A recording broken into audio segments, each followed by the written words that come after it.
Well, a big win tonight for the Toledo Walleye. 4-3, the final over the Cincinnati Cyclones. As we welcome you back here inside the Huntington Center, Matt Melzak along with Scott Pollock. And Scott, back-to-back wins here at home. We talked about it early in the broadcast tonight that Toledo needs to find a way to start picking up wins here and make this a home place where they are very victorious. Yeah, no question. We hit on that, Matt.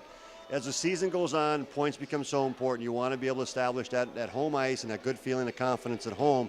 2 back-to-back wins here this weekend will go a long way in doing that. Now let's take a look at the highlights from this game, Scott. Huntington Bank highlights of the game. And that line, you just talked to Terry Broadhurst, they were so dynamic tonight and got Toledo off to the great start. Yeah, speed, and more speed. They brought right from the start, just a lot of energy, and they brought the teddy bears involved. And it was just a really good energy from that line throughout. And you saw the first 2 goals that got the Walleye off to that 2-0 lead. Here, the goal against the first shot that Simpson saw was deflected off Nicastro.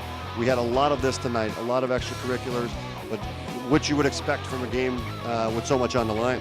Yeah, and there you see the goal by Andre Nestershil gave Toledo a 2-goal cushion once again at 3-1. This ended up being our ProMedica shot of the game because Luke Glendenning roofing that one, Scott. Terrific shot. Yeah, roof right up there over the left shoulder of Hellberg. Just a terrific shot by Glendenning. And then Cincinnati, though, they would come back in the third period, a pair of goals.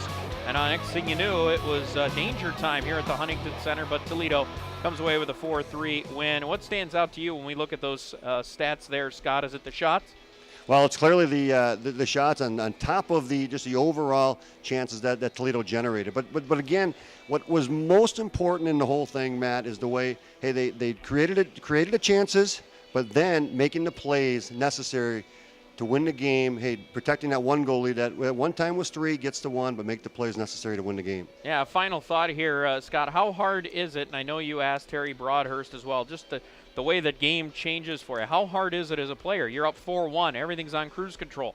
Next thing you know, they get a couple of quick goals, and you're down to a 1-goal game, and you have to kind of turn it back on again. How hard is that as a player? Well, I thought Terry's response was terrific. He talked about the leadership on the team, and on the bench you'll hear people as buzzwords. Hey, get the puck out. Keep it safe. We're okay. We're playing well.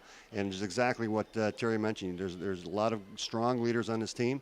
Those are the people you rely on, and those plays were made down the stretch to protect the lead and win the game. All right, Toledo coming away with a victory tonight. Great job as always, Scott, from you. And we'll see you again here at the Huntington Center. Next home game coming up on December the 12th as the Toledo Walleye will play host to the Wheeling Nailers on a Wednesday night here. Hope to see you down here. Tickets right now at ToledoWalleye.com. Well, that's going to do it from here at the Huntington Center. From my broadcast partner, Scott Pollock, and our entire crew, my name is Matt Melzak. Once again, your final score, Toledo 4 and Cincinnati 3.